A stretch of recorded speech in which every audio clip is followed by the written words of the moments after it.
volta da cama com a família toda. O texto fala assim, eu não olho mais para trás. Eu deixo para trás as coisas que passaram e sigo em direção ao alvo, sigo em direção a Cristo. E eu acredito que muita gente vai querer esquecer esse tempo que nós estamos passando, né? Tempos difíceis, tempos de luta. Mas o texto de Marcos 16, que é uma outra citação, Deus ele diz para que nós fôssemos pregar o evangelho para todos. E ele disse assim que vocês iriam e os meus sinais seguiriam. E vocês fariam obras maiores do que eu fiz. Né? Então, como eu disse antes, eu tenho uma expectativa muito grande para aquilo que Deus vai fazer quando nós sairmos disso. Ou que Ele já vem começando a fazer. E, de repente, quando nós pudermos sair, tocar as pessoas, nós pudermos sair e abraçar as pessoas e estar com elas, elas vão perceber algo diferente dentro de nós. Vão perceber uma pessoa que adora a Deus em espírito e em verdade, muito mais do que palavras. Uma unção sobre a nossa vida, para que nós façamos, sim, obras ainda maiores que o nosso Deus. Então, que você, nessa noite, onde você estiver, de perto ou de longe, possam, de uma maneira muito especial de Deus, dizer a Deus, Pai, não é só da boca para fora, mas é em espírito e em verdade que eu quero te adorar. Amém? Essa é antiga, eu acredito que todo mundo conheça. Em espírito, em verdade, te adoramos, te adoramos. Em espírito, em verdade, te adoramos, te adoramos. Rei dos Reis e Senhor, te entregamos nosso viver. Rei dos Reis e Senhor, te entregamos nosso viver. Pra te adorar, ó Rei dos Reis, foi que eu nasci, ó Rei Jesus. Meu prazer é te louvar, meu prazer é estar nos átrios do Senhor. Meu prazer é viver na casa de Deus, onde flui o amor em espírito,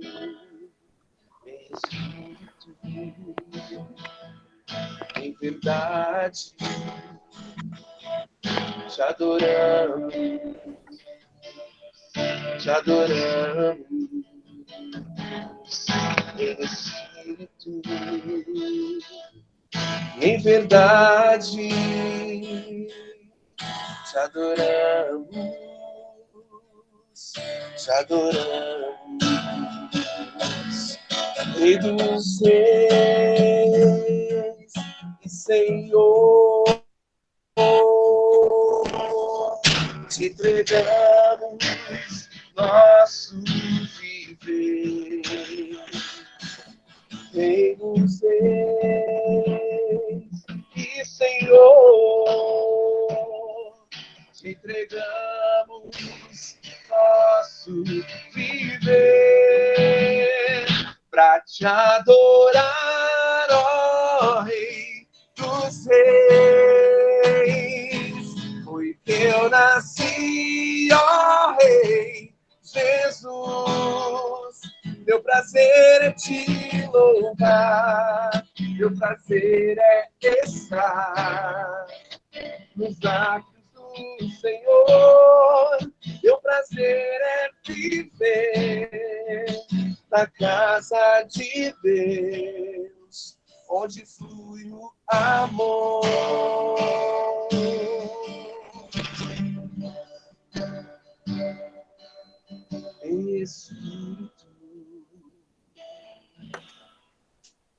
Amém.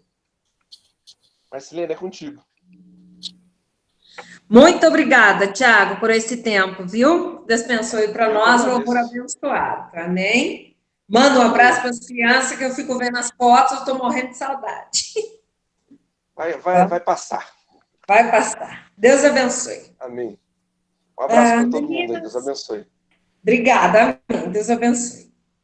Eu conheci a Clarice num retiro para a esposa de pastores, acho que há uns 3 anos. Ela ministrou para a gente nesse encontro e foi realmente maravilhoso. Pensa, ela tem muita experiência na área de cuidado pastoral, né? E aí vou deixar que ela mesma se apresente, que fica mais fácil e fica melhor, que ela não errará em nenhuma dos requisitos da apresentação. Bom, Clarice, com você. Ótimo. Boa noite a todos, a todas. Eu vi que tem alguns meninos aqui na nossa reunião também, são todos muito bem-vindos para a nossa reflexão. Como Marcelene já falou, sou Clarice Ebert, moro em Curitiba, a cidade que finalmente viu alguns pingos de chuva caindo hoje, estamos muito gratos a Deus por isso, né? A estiagem aqui está há muito tempo já se instalando aqui, agradecemos muito pela chuva. Eu sou casada há 38 anos, farei 39 agora em julho, Cláudio e eu, casamos em 81, temos 3 filhos abençoados, todos casados, todos com filhos, e eles estão em quarentena, numa quarentena muito diferente de nós dois, porque nós dois estamos com o ninho vazio, e eles estão com o ninho cheio, de bebês, de crianças pequenas, então eles estão certamente experimentando essa fase de uma outra forma, e nós dois, né, o Cláudio e eu, entramos na vida conjunta há 38 anos atrás, entramos já na vida ministerial também ao mesmo tempo, então entramos para a vida como parceiros na vida e também no ministério. Cláudio foi pastor por 35 anos aproximadamente em igreja local, onde sempre estive parceira dele nesse lugar. Uns últimos 4, 5 anos estamos com o ministério diferenciado, como missionários itinerantes, a gente viaja bastante com cursos, palestras, damos aulas. Agora estamos recolhidos aqui em casa, porque as viagens estão todas suspensas, e é uma grata satisfação receber o seu convite de estar aqui, também compartilhando algumas ideias, né, algumas experiências e reflexões sobre esse tema tão relevante, né? Ainda só para dizer que os nossos 3 filhos, né, nos deram 5 netos, estamos com muitas saudades deles, os vídeos são todos muito fofos, como vocês podem imaginar, eles estão em idades entre 5 e 3 meses, então temos fofuras de todas as espécies aí nessa faixa etária, 5 deles, né? Sou psicóloga clínica já há alguns anos também, e a temática sobre vida pastoral, obviamente, né, sempre esteve presente na minha vida desde muito cedo, e também eu consegui ter a oportunidade de estudar sobre saúde pastoral mesmo na graduação, onde fizemos junto com a minha orientadora uma pesquisa sobre saúde pastoral, onde elaboramos grupos de estudo, onde a gente foi conversar com os pastores sobre toda essa questão, e mais recentemente concluí um mestrado também na área de teologia, também seguindo nessa mesma ótica de estudos sobre a vivência pastoral, sobre o trabalho pastoral e a saúde nesse espaço aí. Então, fazendo justamente uma interlocução entre a psicologia do trabalho e o trabalho pastoral, e sempre focando a saúde, né, e porque entendemos que somos humanos, todos somos humanos, e a gente precisa olhar de perto como anda a nossa saúde. Então, esse é um tema que sempre me encanta muito, trabalho com a ótica familiar na clínica, atendo individualmente, atendo famílias, atendo casais também, tanto presencial como online. Agora, nesse período, estou online o tempo integral, trabalhando de casa, e louvo a Deus também por essa ferramenta que é a tecnologia, que nos possibilita tudo isso. Bom, meus queridos, minhas queridas, eu vou falar sobre essa temática que me propuseram aqui, né, que eu acho que é um tema muito bacana da gente pensar, que coloca essa pergunta: o que você fez para si hoje? Uau, o que eu fiz para mim hoje, né? E aí, no subtítulo pequenininho lá, antes de cuidar dos outros, é importante cuidar de si mesma. A gente conhece esses chavões, eles já estão fartos para nós, né? Muito se fala que primeiro você tem que cuidar de si, para depois cuidar dos outros, mas de alguma forma implementar isso nas nossas vidas não é assim tão automático. E parece que muitas vezes a gente se vê mergulhado num ativismo e a gente nem percebe muito bem como chegou nesse lugar e só não sabe mais sair dali. E eu acho que esse período que nós estamos agora, né, em distanciamento social, é um momento importante para a gente pensar nisso também, para a gente voltar desse tempo, não só como um tempo ruim que a gente passou e que a gente depois volta na mesma rotina, no mesmo ritmo. Isso seria uma pena se acontecesse assim, significa que não teremos aprendido nada, só sofrido com esse distanciamento social, mas o importante é a gente tirar realmente as lições importantes para a gente seguir melhor, né? Então, acho que tem uma grande reflexão, até mesmo eu lendo Eclesiastes esses dias, e Eclesiastes nos fala, né, o sábio lá de Eclesiastes diz que ele prefere ir a casa em luto do que ir a uma festa, porque em casa em luto a gente realmente reflete sobre o que é importante na nossa vida e aí os vivos podem refletir sobre as coisas importantes da vida. E eu tenho a impressão mesmo que a nossa casa, que é o planeta Terra, que é o nosso continente, o nosso lugar, né, de vida, está em luto. A nossa casa, o planeta está em luto. Então vai muito além da nossa cerca, do nosso elevador, muito além da nossa fronteira, né, do nosso continente, país, enfim. Então, estamos realmente em luto, a Terra está em luto, né? Mesmo que não tenha ninguém falecido na minha família, muitos talvez tenham de nós que estamos aqui, mas ultrapassa mesmo uma experiência pessoal única, individual, porque estamos todos, de alguma forma, vivendo um grande luto, e ela deve nos levar a uma reflexão.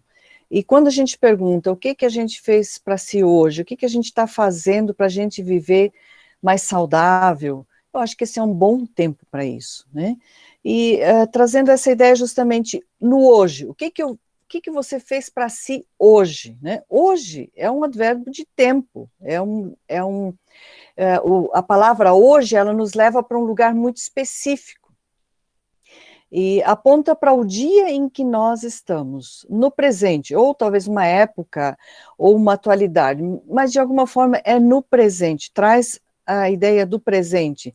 E isso é muito interessante porque essa ideia de estar presente no hoje nos leva a uma outra dimensão, que também é o espaço, que também é um lugar restrito para nós. Nós não conseguimos estar em tempos e espaços diferentes ao mesmo tempo, no mesmo momento. Nós somos humanos, nós somos limitados ao tempo e ao espaço.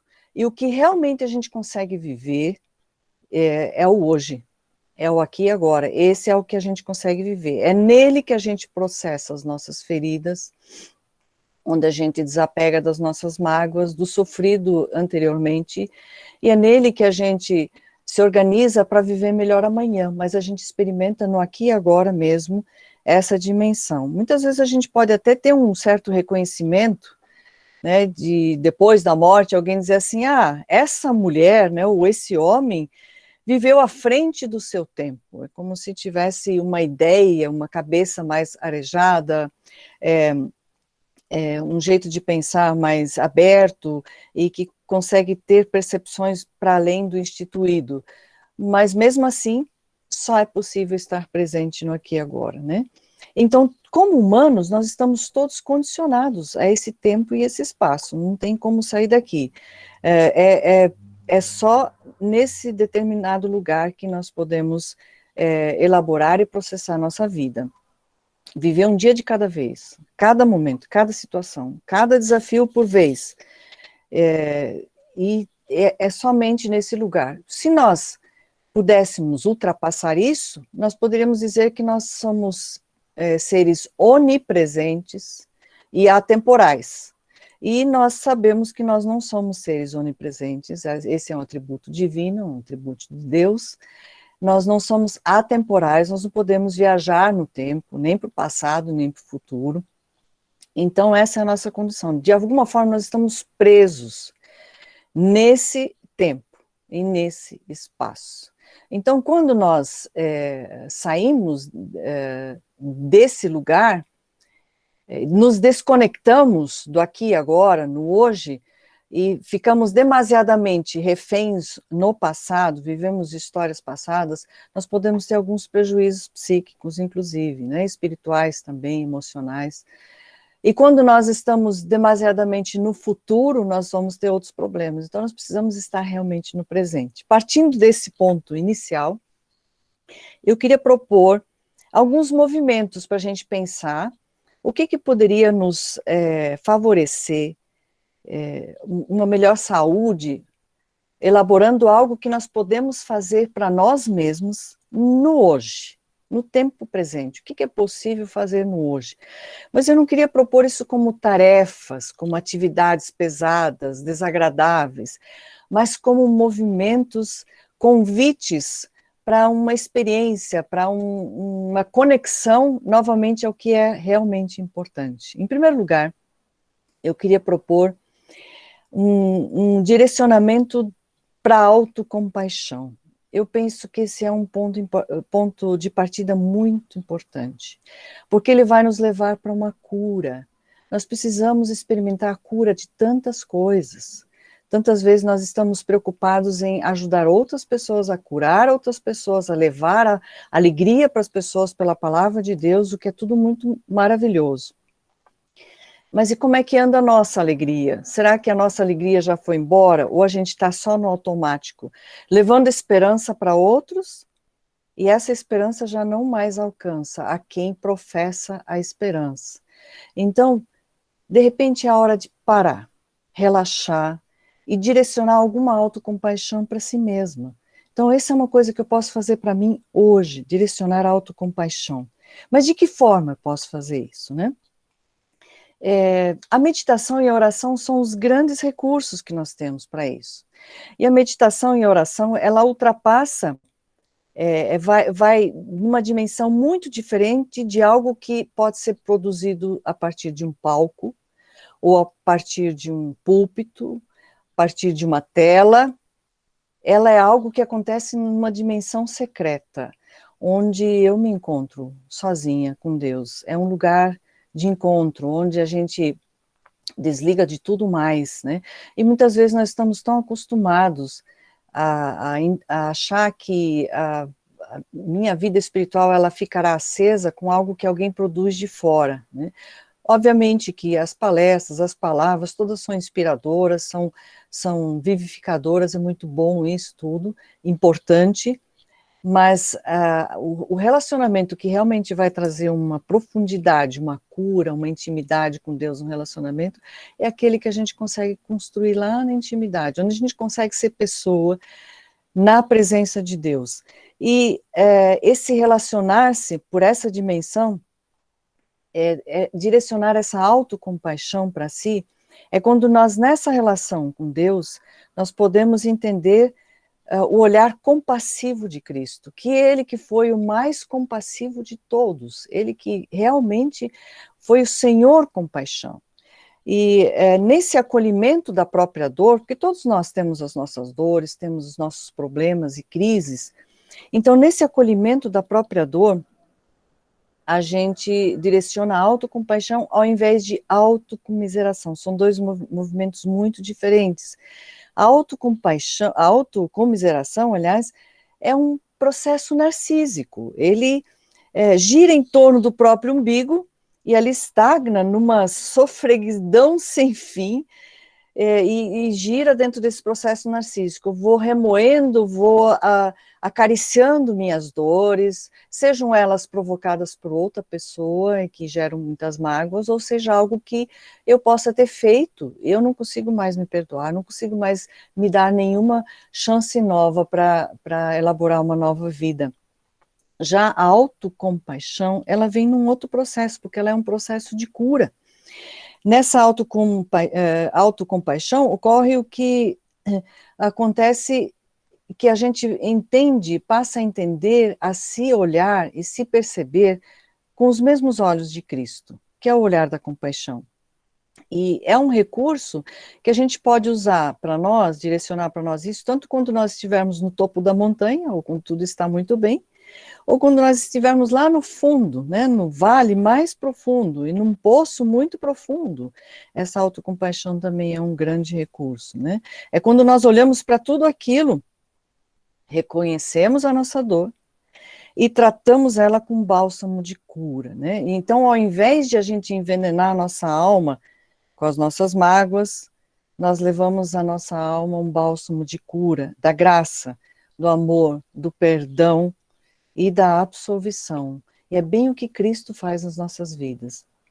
Ele nos absolve dos nossos erros, nossos pecados, ele nos apresenta a graça, nos traz a paz novamente, ele ressignifica a nossa história, e esse olhar de Cristo a gente vai encontrar, então, nesse lugar da compaixão, e aí a gente pode também se direcionar este mesmo olhar. Nós nos vemos a partir do olhar de Cristo, alvos da graça, e não mais dessa subserviência ao que foi sofrido ou ao que nós estamos sofrendo.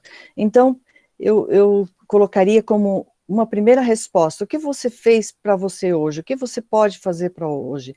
Direcionar a autocompaixão, dentro dessa dimensão da graça que Cristo nos traz. Um outro ponto seria o desapego. Posso fazer algo por mim hoje? Sim, o desapego. Nós todos precisamos nos aliviar de alguma coisa. Estamos carregando muitas coisas, ainda mais nesse tempo, tantos desafios, tantas famílias estão vivendo, né? Mas aliviar do que, afinal de contas, né? Em primeiro lugar, claro, dessas cargas tóxicas.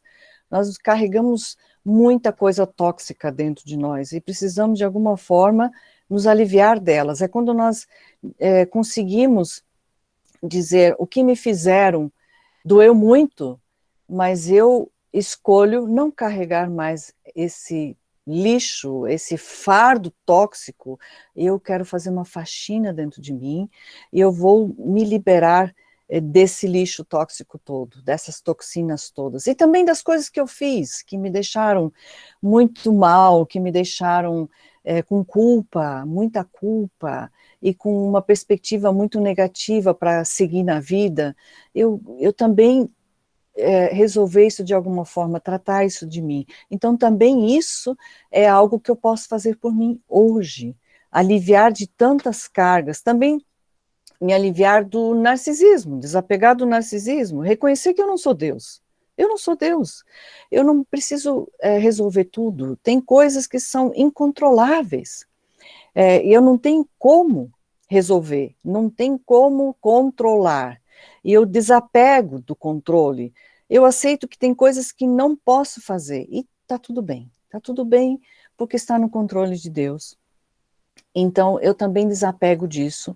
Também desapegar dessa negatividade. Então, saber claramente que nenhum mal vai durar para sempre, e que em algum momento a gente vai encontrar uma luz no fim do túnel, e que as coisas vão se apresentar numa outra perspectiva, e que se a gente conseguir extrair os aprendizados de cada situação ruim, a gente terá evoluído, terá crescido após a situação ruim passar.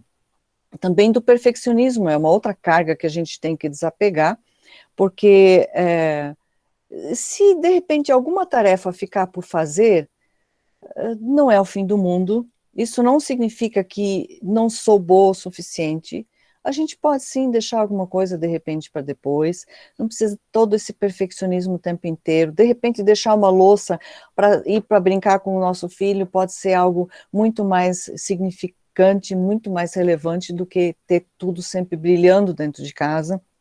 Isso nos alivia dessas cargas todas, né? E esse desapego todo vai nos permitindo entender que nós vamos desapegando dessa busca em sermos o nosso Deus. É como se eu me nego a ser o meu Deus. Eu acho que desde que Adão e Eva entraram no mundo, que esse desejo narcísico de ser igual a Deus, de ser parecido com Deus, ou seja, como Deus, acho que de certa forma isso não abandonou ainda o ser humano. E muitas vezes nós queremos estar nesse lugar, de dar conta de tudo, fazer tudo perfeito, e quando nós não conseguimos, nós ficamos negativos, ficamos maus. Então, esse desapego, isso é algo que eu posso fazer por mim hoje, e entender também que eu posso me assumir como ser humano.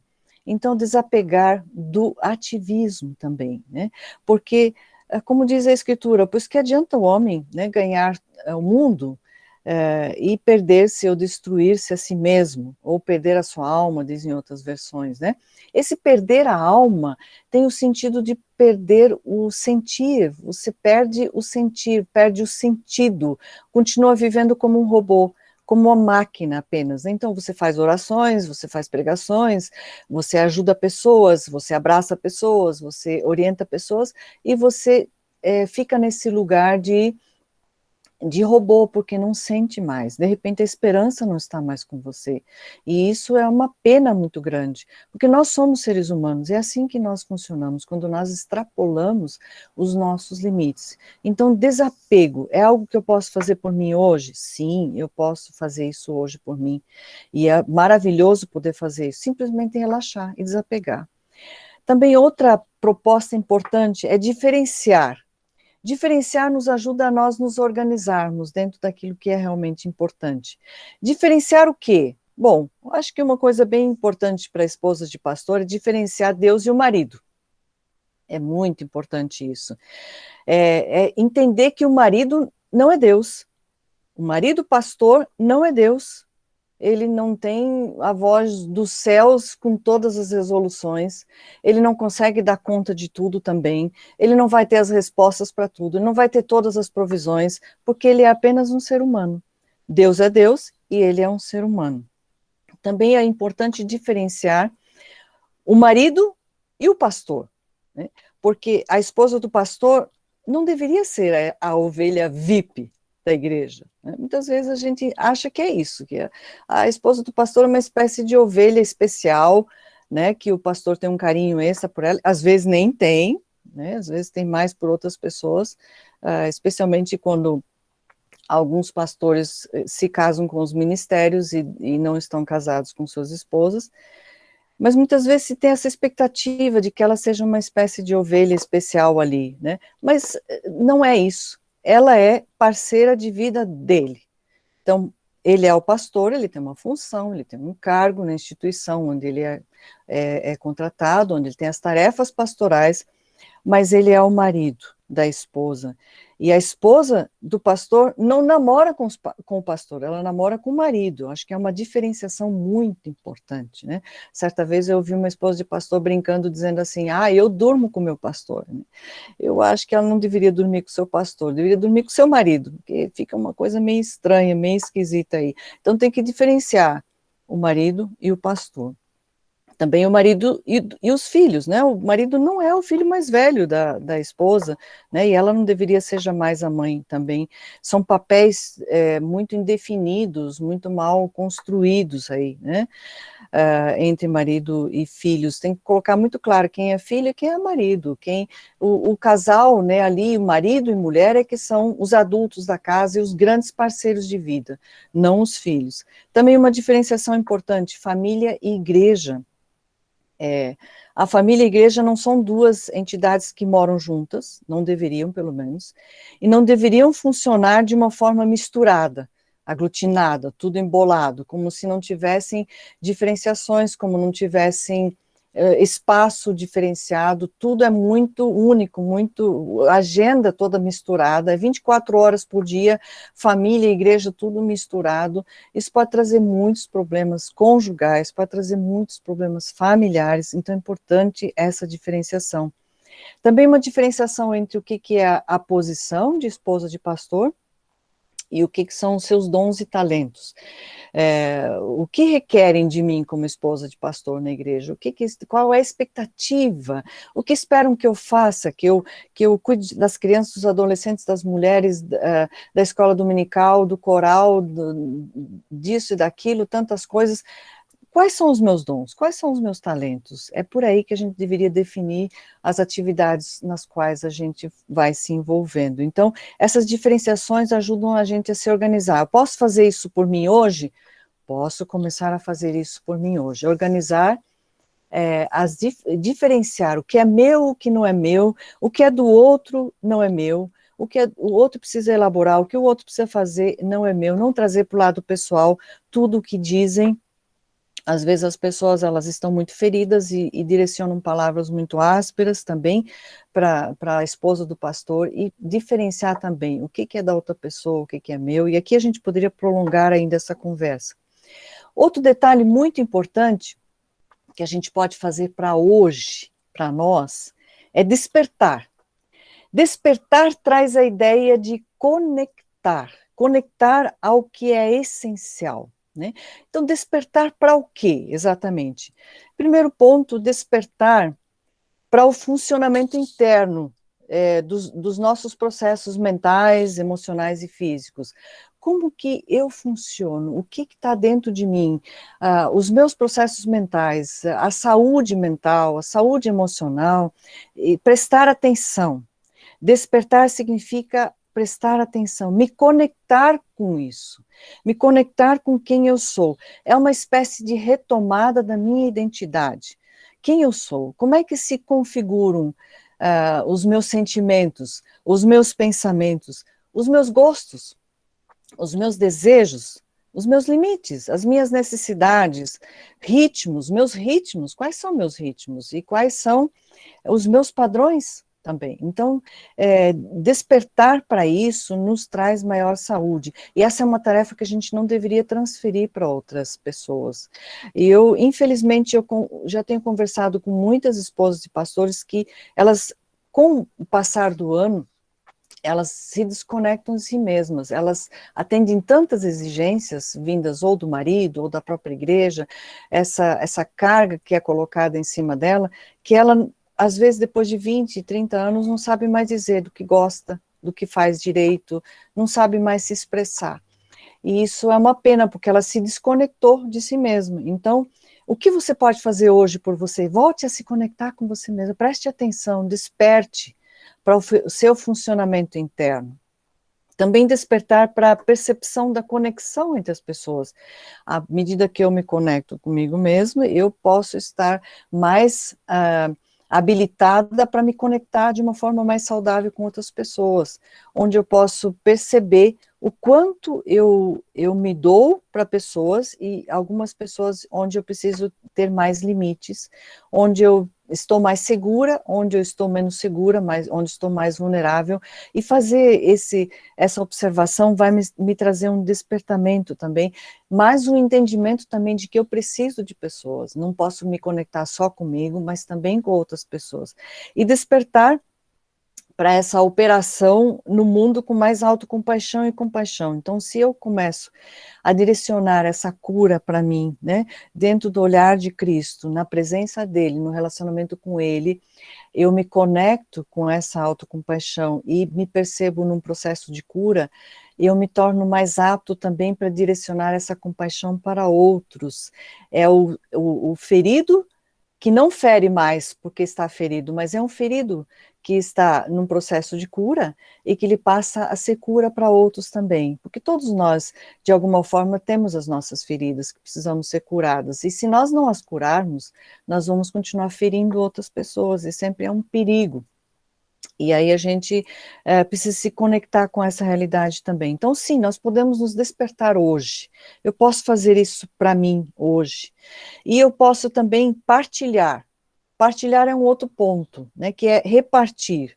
Repartir a minha existência, repartir a minha essência. Em primeiro lugar, com o meu parceiro de vida, claro, né? Primeiro, na dimensão com Deus. Aí, com o meu parceiro de vida. essa construção da intimidade com a pessoa com quem eu estou casada, né?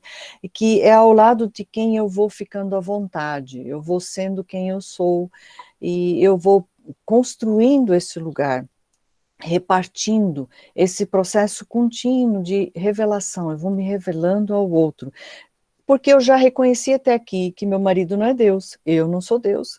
Então nós, dentro de um âmbito humano, nós precisamos contar um para o outro quem nós somos.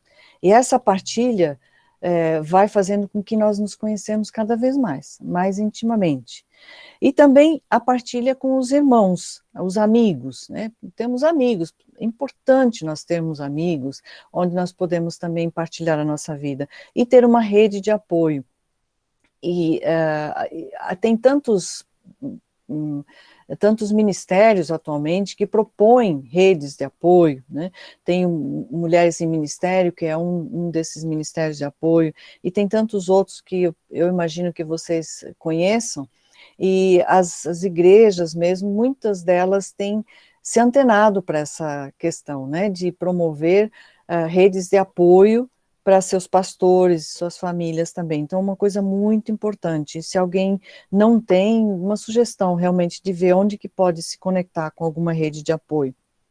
Outro ponto muito importante que nós podemos fazer para nós hoje é descansar.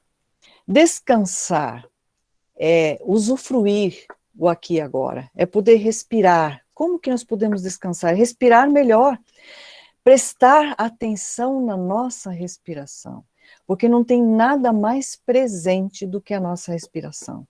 Nós não podemos respirar por ontem, nem pelo amanhã, só pelo agora, aqui e agora. Quando nós trancamos a nossa respiração, nós morremos, e aí então nós precisamos golfar de novo esse ar, puxar ele fundo, e fazer esse processo todo da respiração. Então, quando a gente tem uma dificuldade da gente se conectar no presente, a sugestão, respire e preste atenção na sua respiração.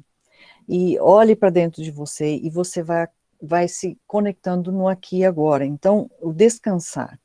Observar a natureza, né? As escrituras nos convidam a isso, quando diz, observem como crescem os lírios do campo, eles não trabalham nem tecem, contudo eu lhes digo que nem Salomão, em todo o seu esplendor, vestiu-se como um deles. É um convite para nós irmos até a natureza e percebermos como que funciona a natureza. É um grande livro que Deus deixou escrito para nós, onde nós podemos perceber os ciclos, as estações, o clima, que tudo funciona dentro de um processo. E nós também temos a nossa natureza, e Deus nos criou dessa forma, e nós precisamos respeitar os limites dessa natureza. Então, e um dos limites é dormir, nós precisamos dormir. Quando nós somos, quando nós entendemos que nós somos realmente humanos e aceitamos esse lugar, que é o nosso verdadeiro tamanho, que é de ser humano, nós não somos Deus, porque Deus não precisa dormir. Deus não precisa comer, Deus não precisa tirar férias, Deus não precisa descansar, nada disso. E mesmo assim ele nos deu exemplo, quando ele criou, né, esse mundo todo, ele descansou no 7º dia. Mas nós não temos essa condição, nós temos que parar para dormir.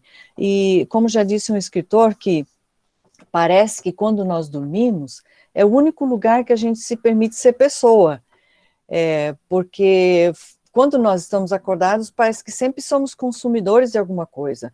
Ou estamos consumindo, ou estamos produzindo consumo.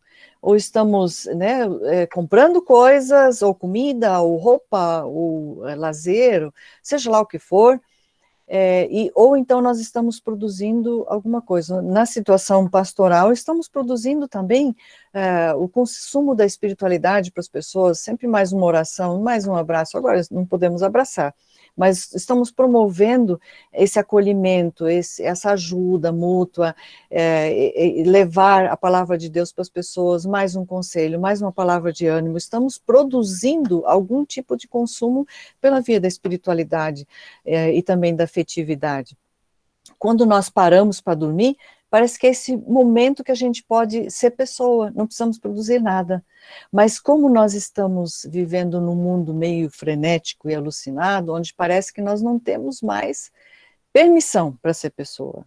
Esse parece que não é possível mais, nós precisamos produzir o tempo inteiro, e cada vez melhor, e a ideologia do sucesso, que não é cada vez melhor, sempre mais estudos, mais amplificação, mais alguma tarefa, e se você consegue o sucesso é porque você é bom, se você é fracassado é porque você é ruim, sempre é uma responsabilidade individual, onde não conseguimos entender as retroalimentações dos sistemas, a gente não faz muito facilmente essas leituras, e vem todas essas questões apontando para nós. E nós podemos nos dar esse presente, de ocupar esse lugar de pessoa e dormir. Eu gosto muito de entender o meu travesseiro, por exemplo, como um espaço sagrado. É um espaço onde eu deito, e eu e Deus, eu vou inteira, vou para esse lugar inteira, meu corpo, minha alma, minha mente, minhas emoções, meus pensamentos vão todos comigo naquele lugar, mas é tão fácil a gente perceber que assim que o nosso corpo deita naquela cama, naquele travesseiro, a mente foge de lá e vai para outro lugar, e a gente continua trabalhando, ou a gente está em algum lugar, ou a gente está pagando alguma conta, ou a gente está pensando em produzir alguma coisa, e a gente vai trabalhando dentro da cama, parece que a gente não consegue parar e se entregar mesmo para dormir. Quando a gente aceita esse lugar de ser humano, de pessoa, a gente relaxa, diz, não, agora eu não vou me ocupar com isso, não vou sofrer por isso, não vou nem me alegrar com aquilo outro, eu vou deitar e relaxar nos braços de Deus, eu e Deus, e esse travesseiro, né? Se vale um bom investimento, é importante comprar um travesseiro. Então, sair desse lugar de ativista e realmente poder descansar. E como mais um ponto aqui, ressignificar. Ressignificar significa encontrar alguma satisfação no que nós estamos fazendo. Então, ressignificar o sofrimento. O que é que nos faz sofrer? Minha irmã, meu irmão que está aí também, né? O que faz você sofrer? Isso precisa ser ressignificado. A gente não pode simplesmente sair do nosso sofrimento e nos ocuparmos com atividades compensatórias, mesmo que sejam muito boas, que sejam lazeres muito bons, e mesmo dormir, mesmo orar, mesmo ler a Bíblia, estar com irmãos, estar com amigos, seja lá o que for, isso tudo tem que contribuir para que a gente possa ressignificar aquilo que faz a gente sofrer. Então, onde é que está o sofrimento? Está no casamento? Então, isso precisa ser trabalhado, precisa ser ressignificado junto à pessoa implicada, que é o cônjuge. Isso precisa ser, de alguma forma, resolvido ou trazido para um processo onde haja uma convivência mais agradável, mais saudável, para encontrar alguma satisfação ali. Na família, o problema é na família, o sofrimento está na família, isso precisa ser trabalhado, ressignificado. Está no trabalho. Os estudos sobre a saúde no trabalho apontam que a saúde no trabalho, ela estará presente quando a gente pode ressignificar aquilo que nos faz sofrer. Então, se tem uma sobrecarga, a gente precisa mudar isso de alguma forma naquele lugar. Se há assédio moral, isso precisa ser visto, não dá para simplesmente usar a estratégia da surdez, da mudez e da cegueira, né? Fazer de conta que não existe. Todo mundo faz de conta que não existe, a gente segue meio alienado nesse processo, todo mundo adoecendo e fazendo de conta que não tem nada acontecendo ali. Não, o sofrimento precisa ser identificado e precisa ser processado e trabalhado de alguma forma para a gente voltar a ter saúde, encontrar satisfação e sentido de novo no que faz. Isso vale muito para o ministério também. Se existe algum sofrimento no ambiente ministerial, isso precisa ser ressignificado no ambiente ministerial. Eu posso ter amigos fora, posso ter mentores fora, que não tem nada a ver com o meu núcleo ministerial, mas aquilo que eu receber fora, isso precisa me ajudar a confluir para esse lugar onde existe o sofrimento, para que ele possa ser ressignificado ali, porque senão ele vai continuar produzindo sofrimento, e com o passar do tempo, a saúde, ela pode continuar muito prejudicada. Também algumas amizades, às vezes, precisam ser ressignificadas. Então, a gente pode elaborar isso novamente. E todos esses pontos que eu coloquei aqui, eles são de um âmbito subjetivo que pode ser aplicado de uma forma individualizada, dentro da realidade de cada uma, obviamente, né?